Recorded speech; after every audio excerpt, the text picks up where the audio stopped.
Hey, it's Ryan with QLZ. We're talking with Michael today. Michael, you're the guitarist of a band called ENMY, and I believe this is the most Ohio represented hats I've ever had in an interview.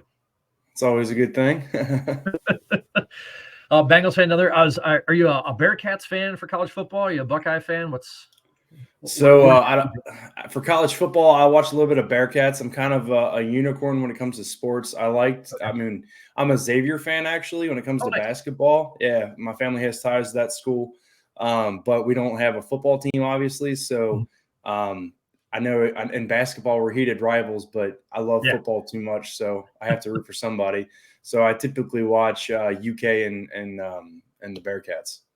I know, man. You guys are down in Cincinnati, Ohio. You guys are in kind of a hotbed. I think people forget that about Ohio.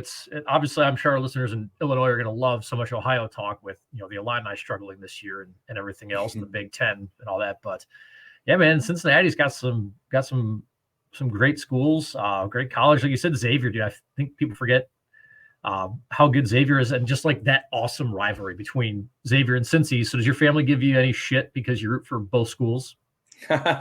No, not really. I'm kind of the only, I would say, college sports fan in the family. Everybody else is kind of into the NFL and soccer, I guess, on my wife's side. Okay. So, it's a lot of fun. My father-in-law is an Ohio State fan, so I'm not so much an Ohio State fan. I mean, I don't mind, like, you know what I mean? It's just I'm mutual towards them. So every now and then him and we'll chat about sports, but so I mean, we're from Cincinnati, but so the singer and I actually live in northern Kentucky, just across the river. Okay.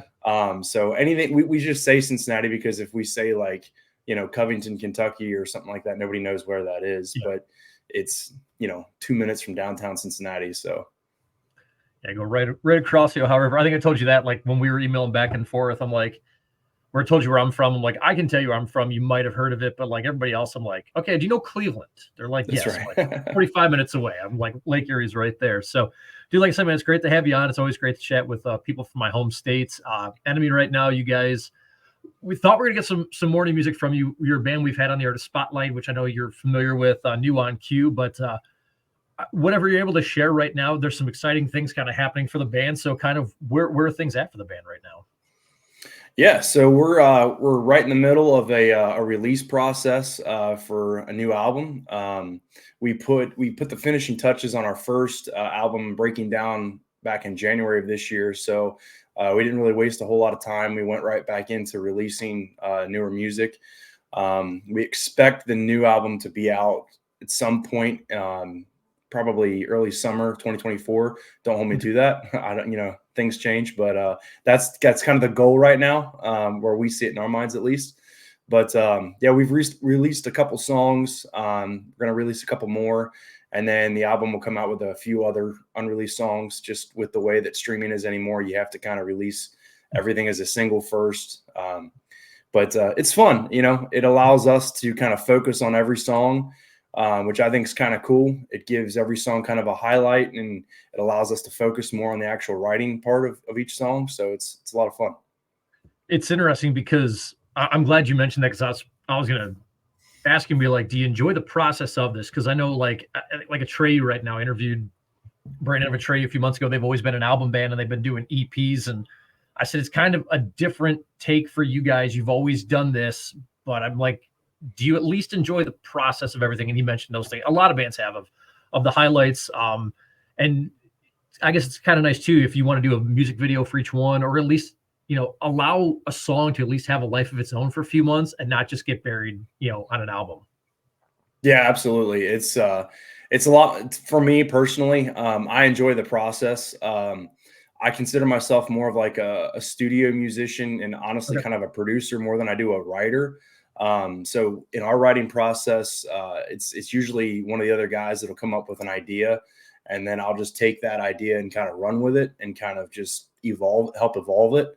But I'm all about just the process and the grind of writing. It's something I enjoy. So yeah, this style of release cycles, it's right up my alley. And I know right now you guys are an independent band right now. You mentioned you've got that producer mindset. So like how massive is it as an independent band to kind of have more than just the songwriting skills, more than just the musicianship, but having, other tools as well, where you're like, well, maybe we can save more money by putting another out or by putting another album together. Maybe we can save more money by putting another music video together instead of going like out of house. So kind of how big is it as an independent band to have like those extra skills? Yeah, it's huge. I mean, music has evolved a lot over the last, I would say, decade or 2 decades. It used to be one of those things that musicians would just they would do everything they could to score a record contract, and then once that was done, you were just playing shows and recording songs, and that's not the case anymore. In my opinion, for the better, it kind of enables musicians to take more ownership of their brand and what they have going on. So from our part, we do everything. So we're an independent band. We're self-managed. We've hired like third parties to help us with certain things in the industry that we weren't yet familiar with to bring us up to speed with how to kind of help us enable ourselves really. But yeah, we do all of our own booking, all of our own management. We're not signed at this time, right now. Yeah. Yeah, we've put a very good team around us in terms of for our live shows. We've got a crew that we work with that we get along great with, and same for the recording process. So we try to do everything as much as possible in house, because at that point we have control really over what we're doing, and we're very proud of the music and the brand that we have. So we try to put our best foot forward. That's awesome. And I know you guys, again, the Artist Spotlight, it's a feature again, where it doesn't have to be independent bands. It's a lot of independent bands, but a lot of bands that maybe haven't gotten radio play in the past. You guys, I've never had a single sent to me from anybody in the radio industry before. You guys literally came up. I've kind of tried to embrace Spotify a little bit more. I think I know we could probably talk for hours about the pay system and how it is everything else. But like what I've enjoyed about it is that it's given me recommendations of other bands. And that's how I found you guys. I think Burn was the song that came up on like a playlist one day. And I was like, I have no idea who this band is. I like it. Let me dive into more. And that's how I found Fake and everything else. So I've tried to embrace that a little bit more, just try to find some new bands. Fake's a song that we've had on the Artist Spotlight. We've had it on New on Q. And Michael, if you're cool with it, man, always kind of like to ask, a song that we've been featuring by bands, kind of like maybe either what inspired it or what you want listeners to know about this track. And then we'll share this on New on Q this weekend as well. Yeah, no. And like, to your point, Spotify is great. I mean, we don't have any issues with it. In terms of what it does for an artist, it's kind of awesome, because it's eliminated the gatekeeper, so to speak, in the industry. So it kind of allows bands to go out and find new listeners and market themselves. So that's awesome. Yeah, so our song Fake was our latest single that came out just a couple weeks ago. And yeah, it was a lot of fun to work on that song. We worked with another guy named Evan McKeever on the writing process, actually up in Cleveland. Okay. It's a funny story about that. We were in his studio at a time, I think it was February, and it was freezing cold outside, snow everywhere, and the furnace in the building went down. So we had these little space heaters, and it was, I would say, probably 50, 55 degrees maybe in this building while we're all bundled up trying to write this song. It was awesome. But it's something you don't forget, something that you look back on, you laugh at. But we would take lunch breaks to the local restaurant just to try to warm up. But yeah, it was a lot of fun. And then yeah, we worked with John Eberhard was the producer on it, and then Nick Matskow did all the engineering. So it's been a great time. Were you guys also trying to record while the heat was out, or was it just the writing of the song? It was just the writing. So, Okay. Previously, earlier in the band, we tried, like, when we would start to write a song, like one of our first singles, Demonized, we would write the song from start to finish. We didn't really allow a whole lot of space for producing. But then, we started to work with producers, and we kind of realized, like, we need to stop doing that, because it really doesn't allow anybody else to kind of step in and offer that third person perspective.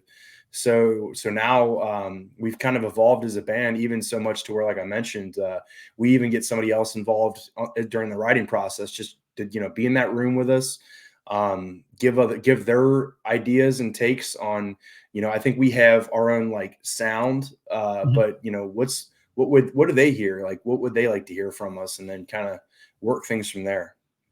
That's awesome. I know, again, man, you guys had an album out, breaking down this year. Again, like you said, the music industry never ends. You guys also put the instrumentals up as well, for breaking down. So kind of not many bands do that. That's usually someone's like, oh, hey, here's the 30th anniversary of our album. Also, here's some instrumentals or demos or whatever else. It's very rare that somebody will put out the instrumentals so close like that. So I'm just curious because I'm not sure the reasons behind it, but why you guys did that. I'm curious to learn why. So it's kind of two. There's two main reasons. We have a community for the band. We have a Discord channel and we have a Patreon that people subscribe to. And honestly, that was one of the most recommended or requested things Oh, okay. when we asked people like, "What do you want to hear?" or "What do you want from us?" They all wanted to hear instrumental copies of these songs. So that was kind of part one. And then ironically, that was something that we were already talking about as a band that we wanted to do. Like we touched on earlier with the way that the music industry is anymore and how the release process is, the songs are very detailed. And there's a lot of things that we do in these songs that when, you're listening to it for the first, second, third time that you won't even hear or realize it's there. Just because in a mix, when there's vocals in the mix, it kind of pushes everything else down. So by allowing the songs to breathe a little bit more, by playing the instrumentals, it really gives the listener like, oh wow, there's a synth there that I didn't hear before, or we've actually started to add some orchestral parts in some of our Oh, songs. sweet. So yeah, it's a lot of just random stuff that you just wouldn't hear before. No, that's cool. I saw that. I was like, not many bands like, especially like a lot of like bands are spotlight type, a lot of up and coming bands like never really ever see that. I know you guys formed in 2020 as well. When did you guys form in 2020? Because either if it was right, I know some bands that formed like right before, and it was like, man, we're going to the new year and we feel great, and holy shit, everything just shut down. So when did you guys kind of get your start that year? Yeah, so I mean, our first song that's available to the public was released in 2020. We've actually been a band, I would say, a year or two before that. Okay. I would say we probably started to write and hang out together in about 2018.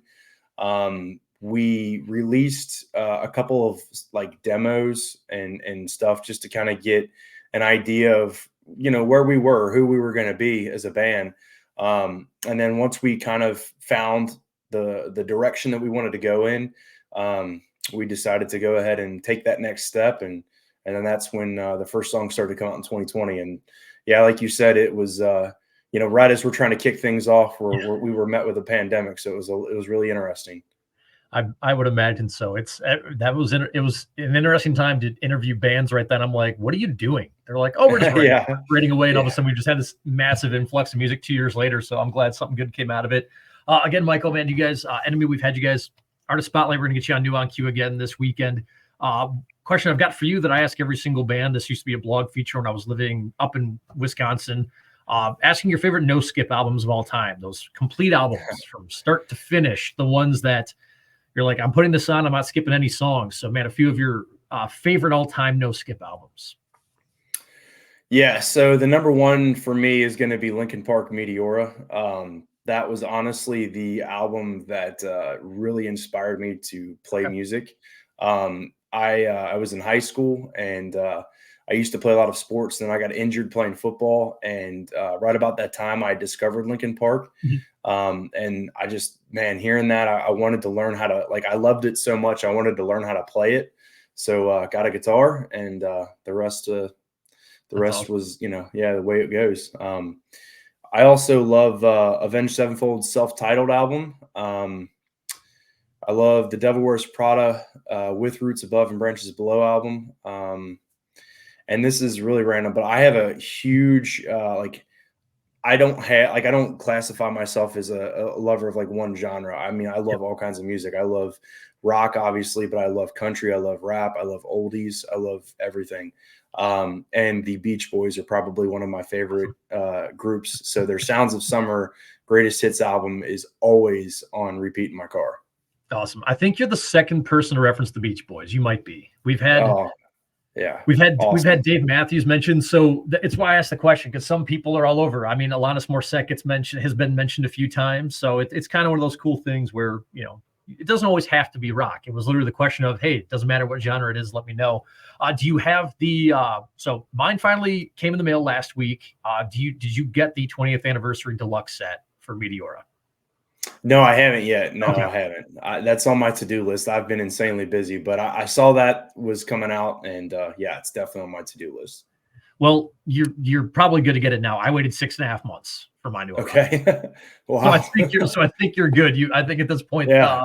there's a few more stocked up. So, Michael, where can everybody follow the band on the socials, website? You guys got merch, all that good stuff. Where can people follow you guys on the socials, buy merch? Yeah. So Facebook, Instagram, Twitter or X or whatever it is, and basically any outlet that you have, it's always just at Enemy Music. We have a website. It's just www.enemymusic.com. Got all of our links on there. All of our merch is on there. So yeah, check us out on YouTube. We've got several music videos up, and we're looking to get on the road quite a bit in 2024. So it's gonna be fun. Awesome, Michael. Appreciate taking the time, man. Yeah, thanks a lot.